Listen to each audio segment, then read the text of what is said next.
Good morning. As we're already saying, October is a very momentous month that is having a great impact on the world and several countries. And astrologically, we also have two very important eclipses this month, a solar eclipse on October 14th and a lunar eclipse on October 28th. And I want to very briefly go over how this month these eclipses will affect several nations and some people uh, now and beyond.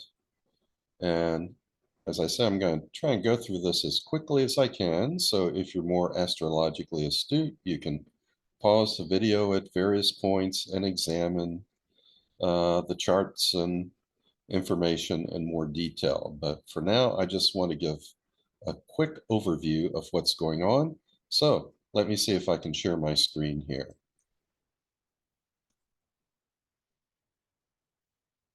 And I just need to take care of a couple of housekeeping things, hide a few things so that I can see what's going on here. Okay, and so I've titled this The World Eclipsed, October 2023. And we're going to start with Israel. And here is a picture of Jerusalem.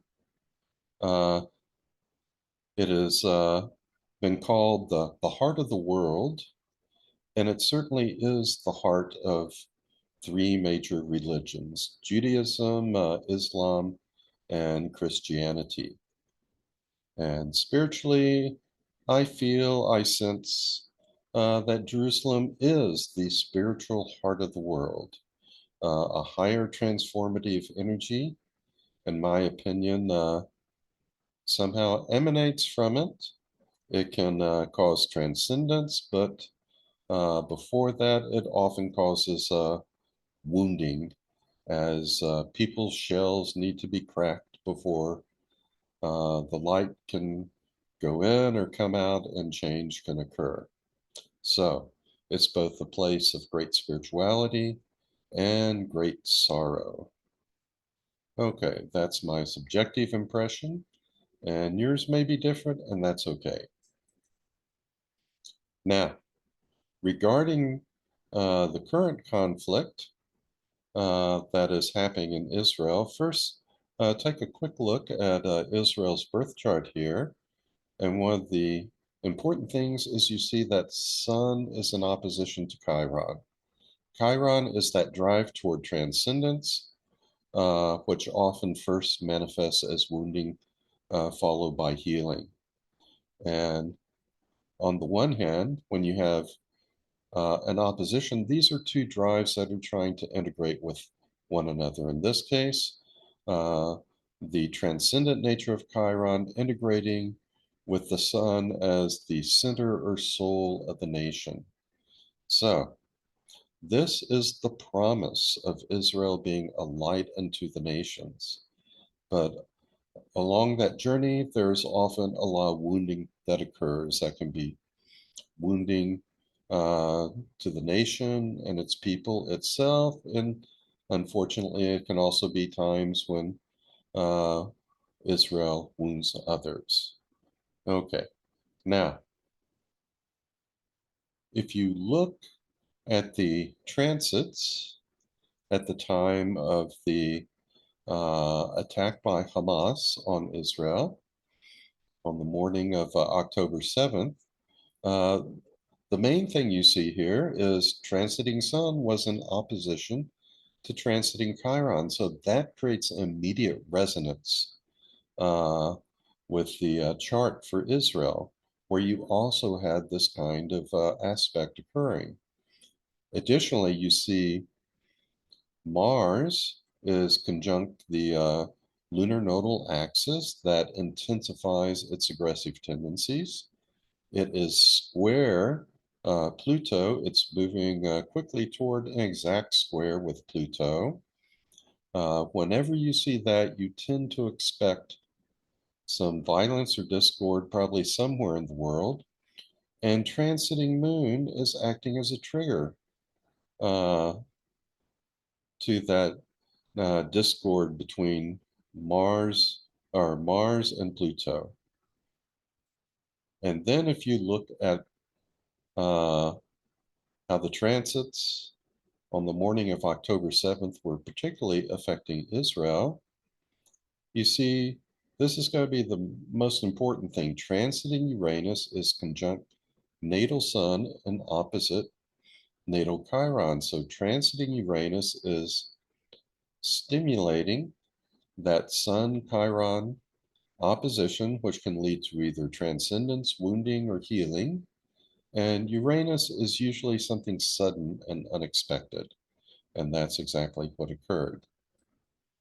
Now, again, I'm just going to go through this very quickly, not give interpretation for everything. If we look at transits to Israel throughout the months of October and November, we have two, as I said, important eclipses occurring in October, but the lunar month will actually go from about October 14th to November 13th. So I have both months down here. And some of the important transits I see are Uranus conjunct Sun, transiting Uranus, opposition natal Chiron, uh, transiting Jupiter, square natal Pluto, and then a lot of conjunctions, squares, and oppositions involving Mars. Okay, so this is bringing in some sudden changes. Uranus, wounding, Chiron, aggression, Mars. And people who are more advanced in astrology will like this slide because this is showing the midpoints that are going to be prominent and activated during these 2 months. And if I just look at planets, which are appearing a lot, let's see, I see Saturn, I see Chiron, Mars, and Pluto. Those all seem to be prominent. Okay, so we would expect things related to the keywords of those planets. Okay, and now I just look at some aspects at the eclipses. The solar eclipse on the 14th, that is also a new moon. The lunar eclipse on the 28th is a full moon. And here we have transiting Uranus conjunct opposite natal Sun and Chiron, transiting Neptune square natal Uranus, transiting Jupiter square natal Pluto, transiting Jupiter conjunct the natal lunar nodal axis. And you've got a lot of the same stuff happening during the October 28th lunar eclipse, transiting Uranus conjunct opposite natal Sun Chiron, transiting Neptune square natal Uranus, transiting Jupiter and Mars square natal Pluto. So this makes it a little bit more intense. Here you have transiting Jupiter, it magnifies things. Pluto, death and transformation.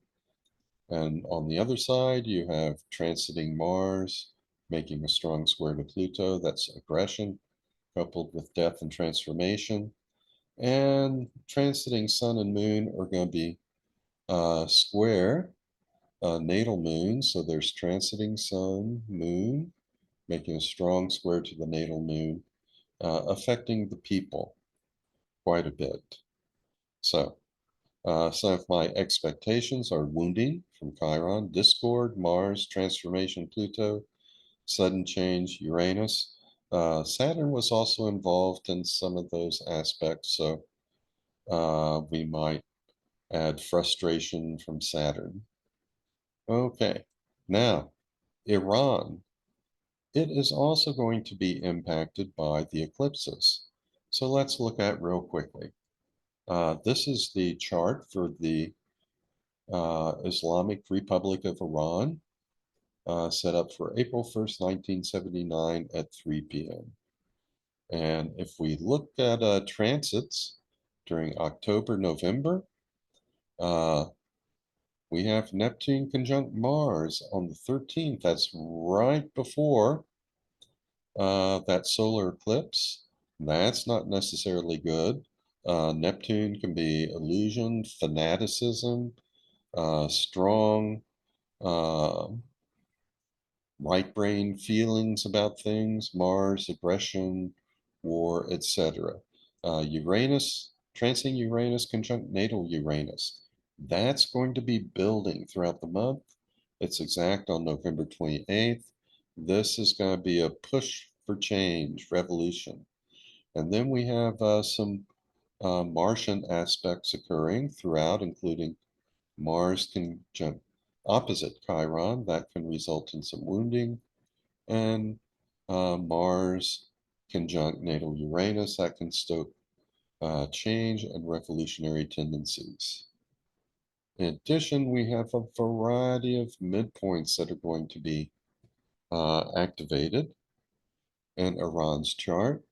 And if we look, we see that it looks like Chiron is going to be involved in a bunch of these, and looks like Pluto is involved, and maybe I see Mars in several, also Saturn in several. So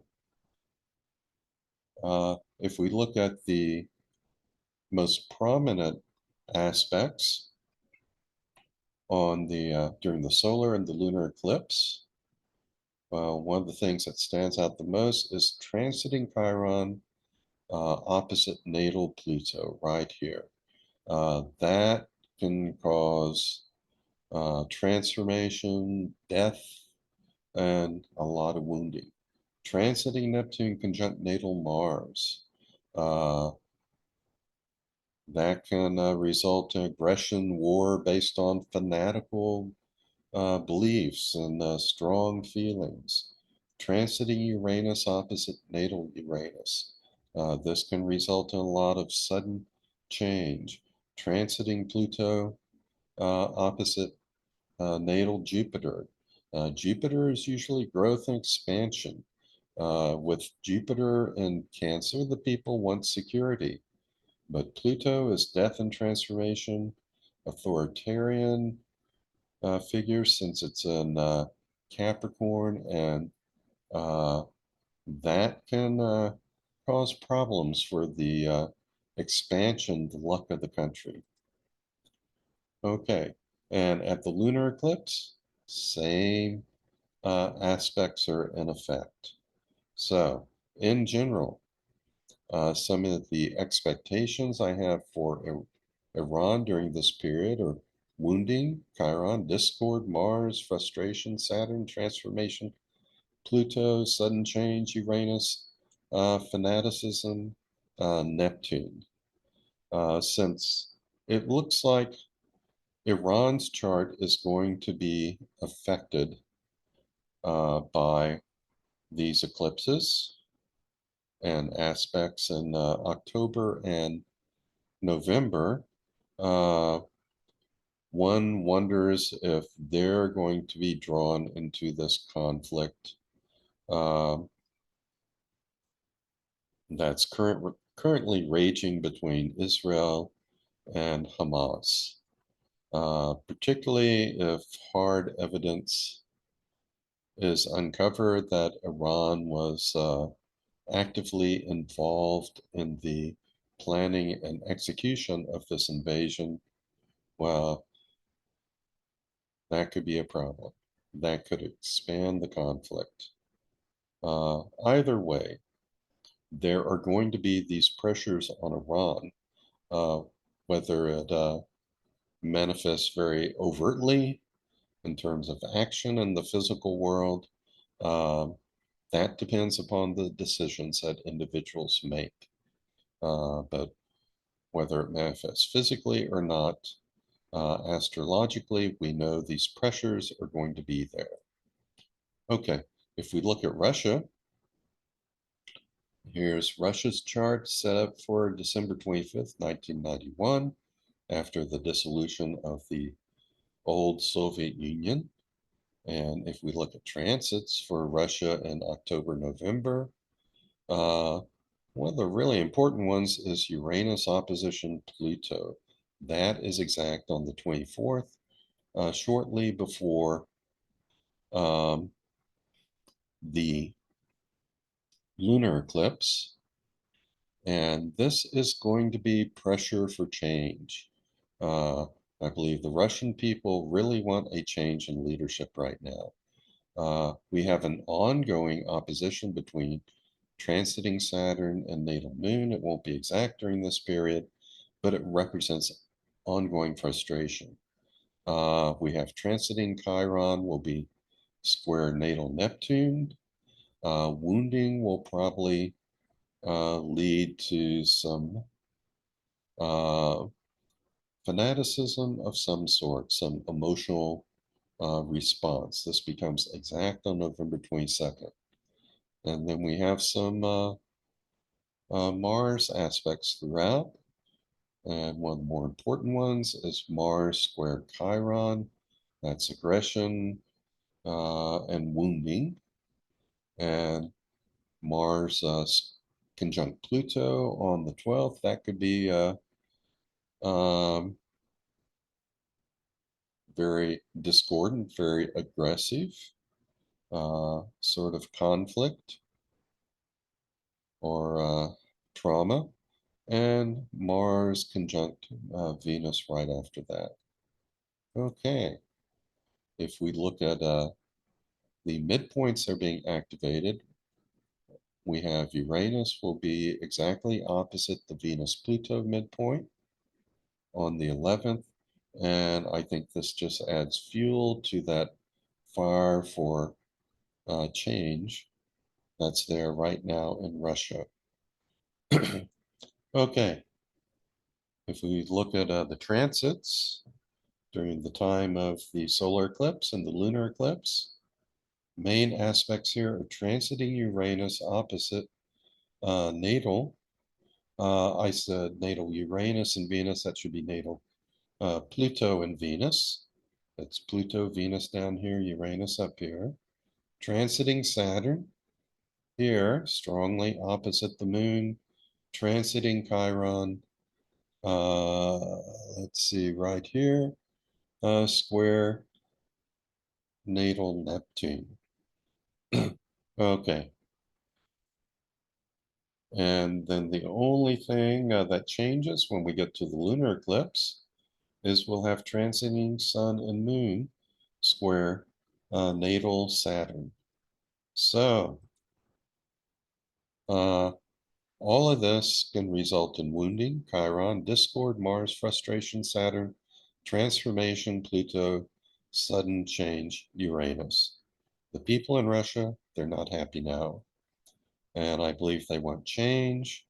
There could be some violence and some rapid transformation that occurs. I think they really want Putin out of there, but he may be too well protected, too entrenched to be removed. We just have to wait and see. Okay, if we look at Putin himself, there's his chart for October 7th, 1952, 9:30 a.m. There is some dispute over the correctness of this birth data, but this chart, I've seen it work quite well. This is the one most astrologers seem to use, and the accuracy of the data has been personally verified by Putin's webmaster. So I think it's good. And the aspects during this period that I think are going to be most important are Chiron opposition to Saturn. That is exact on October 16th. Uranus square natal Pluto.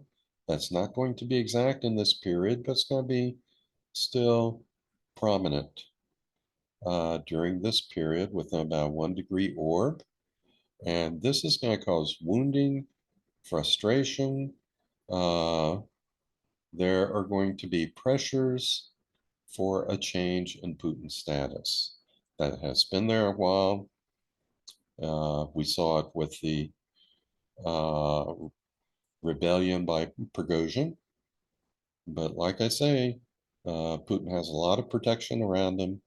He may be able to ride out these pressures.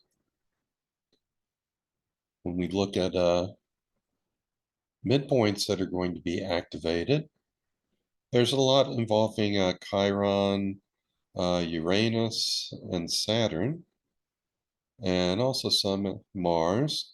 That's going to be wounding, frustration, and sudden change.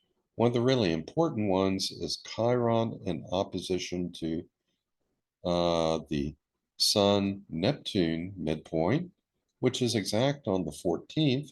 That's doubly important because this is the day of the solar eclipse. So that intensifies everything. And so uh, there's definitely a possibility of assassination on this day. That doesn't mean it's going to happen. And it may be something else that happens that's along the lines of Sun, Neptune, and Chiron. Uh, and like I say, the pressures are there, but Putin is well protected. He may be able to ride it all out. We just have to wait and see. On the 21st, we have Uranus in opposition to the Mars Saturn midpoint. Mars and Saturn are traditionally considered malefics, not good planets, so this could be some sudden violence or frustration occurring, some sudden restriction. Again, whatever happens, if Putin's able to contain it, we may never hear about it. We just have to wait and see.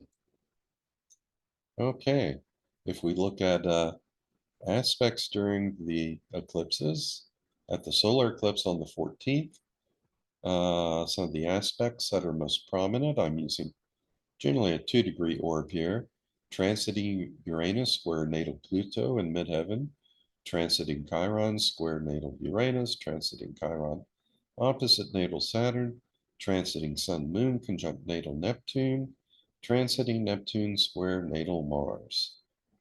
And a lot of these are still in effect at the time of the lunar eclipse on October 28th. This time we have transiting Uranus square natal Pluto, midheaven, and the lunar nodal axis, transiting Chiron square natal Uranus, transiting Chiron opposite natal Chiron, transiting Neptune square natal Mars. My expectations in terms of keywords are wounding, Chiron, discord, Mars, frustration, Saturn, transformation, Pluto, sudden change, Uranus, fanaticism, Neptune. Okay, and lastly, let's take a look at Trump here. And here is Donald Trump's birth chart. We have a very accurate birth time for him. One thing I'd point out is he has his sun conjunct the North Node and Uranus. He is born around the right before an eclipse that intensifies everything. And with Sun and Uranus in the 10th house conjunct the North Node, he has an insatiable desire for power. Uh, let's see, also worth noting is that if we use any of the July 1776 charts for America, uh, those charts have Saturn at 14 plus degrees Aquarius. Trump's Chiron is at 14, sorry, not Aquarius, but Libra. Trump's Chiron is at 14 plus degrees Libra, conjunct that natal Saturn. And I can think of no one in my lifetime who has done more to wound the structure of American democracy more than Donald Trump. And astrologically, you see why. Okay, now some of the transits that will be in effect for Trump during October and November. We have Chiron in opposition to natal Jupiter. That's exact on October 16th. That will likely wound his luck. Jupiter also rules Sagittarius, which is intercept entirely enclosed within his fourth house of the home. He has Scorpio on the cusp of that fourth house that's ruled by Pluto, which is in his 12th house. So he has a lot of secrets about his personal life. And his home in this case represents also the family business, which has become his financial empire. There's a lot there he wants to keep secret. But with Chiron in opposition to Jupiter, it looks like his luck is running out this month. We also have Jupiter squaring Pluto and Mars squaring Pluto. And that is going to bring out more of these secrets.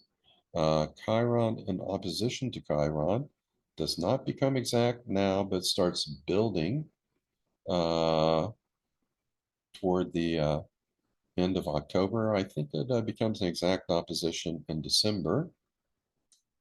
And this is going to bring about probably some major wounding. Mars square Mars, that's exact on November 19th. He is going to be very angry about a lot of things. If we look at midpoints are being activated, there's quite a bit. And let's see, they involve, I see Neptune a lot, so there could be a lot of deception going on. Deception, lies, fanaticism. We see Saturn involved. That can be frustration. Chiron is involved a lot. That can be wounding. And probably some other planets here. If we look at transits during these eclipses, on the solar eclipse of the 14th, we have transiting Chiron opposite natal Jupiter, wounding his luck, transiting Saturn opposite ascendant, restrictions and frustrations placed upon him by others, transiting lunar nodal axis square natal Saturn, intensifying the frustration. During the lunar eclipse, we can add transiting Jupiter, square natal Pluto, and transiting Mars and Venus square natal Pluto. Pluto is in his 12th house, represents his fourth house. This is all the secrets about his personal life and his family business. And a lot of those things may come out to the open at this time. So, some of my expectations in terms of keywords for Donald Trump are wounding, Chiron, discord, Mars, transformation, Pluto, frustration, Saturn, sudden change, Uranus, fanaticism, or deception, Neptune. Okay, now I have just a couple of more things to say, and then we will end this presentation. First, right now, Pluto is come to almost a dead stop. Pluto is stationary. It's soon going to turn direct, but it's moving very, very slowly. And with Pluto moving so slowly, this actually intensifies the energies or things that we associate with Pluto, death and transformation. And we are certainly are seeing that playing out now in the conflict between Israel and Hamas, which sadly may go on for quite a while. And if we're unfortunate, other countries may it may expand, the conflict may expand to include other countries as well. So Pluto at a standstill, that is having a big impact on things and probably contributing to a negative impact of the eclipses we'll see on the 14th and the 28th of this month. Okay, in the spring, we have a lunar eclipse on March 25th, 2024, followed by a solar eclipse on April 8th. And what I want to point out here is that if we look at the outer planets, with the exception of Saturn, if we look at Jupiter, Chiron, Uranus, Neptune, and Pluto, those planets, as we go from solar eclipse October 14th to lunar eclipse October 28th to lunar eclipse March 25th to solar eclipse on April 8th, most of those planets are not moving that much. They're not moving a lot of at all. Probably the biggest change is Pluto. It moves about 4 degrees. It will change signs from uh, Capricorn back into Aquarius, and that's when we see power moving from individuals to the people back again, in both good ways and bad ways, perhaps. That will be a big change, but other things like, Uranus, it stays between 20 degrees, 22 degrees Taurus. Neptune stays between 25, 27 degrees Pisces. Chiron, it has some movement from about 16 degrees of Aries to 19 degrees of Aries.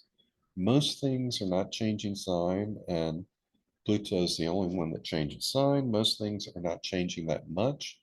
And that means that a lot of the aspects to countries and people that are being affected by the eclipses occurring this month of October 2023, a lot of those same aspects are going to be there during the eclipses of 2024. Hence, things that are happening now to those countries and individuals, uh, they can last for quite a while. So let me stop sharing my screen now. As I said, that's just a quick overview. Those who are more astute in astrology can pause this video, look at things in more detail, set up their own charts, but this is just to give some highlights. In summary, this is going to probably be a very volatile and very important month in the world. Some very dramatic things are happening, which are intensified by these eclipses. When we get to the eclipses of March and April of 2024, the outer planets, most of them aren't moving that much. That means a lot of those same aspects will probably be in effect. And so things going on now are going to probably impact the world for a long time to come. Now, let me mention one more thing that's also important. I mentioned that Pluto is moving very, very slowly now, and that intensifies the death and destruction currently going on, the potential for that. When we get to the uh, solar eclipse on April 8th, uh, of 2024, Sun, Moon, and Chiron will all be conjunct down to the exact minute. I think they're all at uh, 19 degrees, 34 minutes Aries. And let me just sort of double check that. It's going to be, I think, 19 degrees, 24 minutes Aries for those planets. And what that means with such an exact conjunction between Sun, Moon, and Chiron, uh, since for the masses, Chiron tends to manifest as wounding. Uh, there could be a lot of wounding ahead for the world, not only now, but in the year to come. In particular, uh, America will probably be affected because in the July 1776 charts, we're going to have two exact Chiron returns in 2024, transiting Chiron returning to its natal position, And a third one, I believe, in early 2025. So, at best, Chiron is a beautiful, sweet, spiritual transcendence. Uh, but a lot of people aren't ready for that energy. They get their hard shells cracked. That causes the wounding and the suffering, which then needs to be followed by healing. So, bottom line, we have quite a ride ahead of us. Uh, a lot of change still lies ahead. Uh, by the time we get into 2026, though, there are going to be a lot of uh, outer planets changing signs, and there will be some beautiful uh, astrological configurations that occur by summer of 2026. Earlier, things may come to a head uh, for America with its internal problems, and also for Russia with its internal problems. Both countries are currently undergoing a reorganization of sorts, which hopefully won't be too painful and won't result in catastrophic wars and stuff. But both countries are undergoing big changes between now and early 2026. But later in 2026, that's when we turn a page of sorts and things may start to get better and we may start to move into a new world, which is hopefully better than the one we're in now. Right now, we're dealing with a lot of problems, a lot of stuff, but as usual, if you're kind to yourself, if you're kind to others, if in every situation, if you always make the best decision rather than the worst decision, then we'll get to a better world much sooner rather than later. Okay, so that's it for now. Hope you found this useful. Hope to see you again, but for now, I'll just say so long and be well.